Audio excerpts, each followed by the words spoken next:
আসসালামু আলাইকুম। হ্যালো পেটিক জনগণ, কেমন আছেন সবাই? গতকালকে বৃষ্টিতে ভিজে লেবু কিনে আনার সময় সঙ্গে এই লাউ আর বরবটি নিয়ে এসেছিলাম। লাউটা অনেক ভালোই ছিল, কারণ সুন্দরভাবে সেদ্ধ হয়ে গিয়েছিল।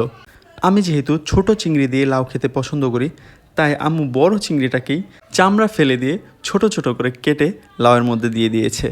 আমি আম্মুকে জিজ্ঞেস করলাম, বাসায় এই চিংড়ি কাটার মেশিন কোত্থেকে আসলো? আম্মু বলল, তোমার ছোট চিংড়ি পছন্দ, আর বাসায় কোনো ছোট চিংড়ি ছিল না, তাই বড় চিংড়িকে কেটে ছোট করে ফেলা হয়েছে। যাই হোক, লাউয়ের মধ্যে চিংড়ি বড় কিংবা ছোট ম্যাটার করে না, মেন হচ্ছে লাউয়ের মধ্যে চিংড়ির ফ্লেভারটা থাকলেই চলে। আপনারা তো জানেনই, লাউয়ের সঙ্গে কাঁচামরিচ কিন্তু বাধ্যতামূলক। এক আঙ্কেল আন্টি গ্রামের বাড়ি থেকে দেশি মোরগ আর হাঁস নিয়ে এসেছিলেন।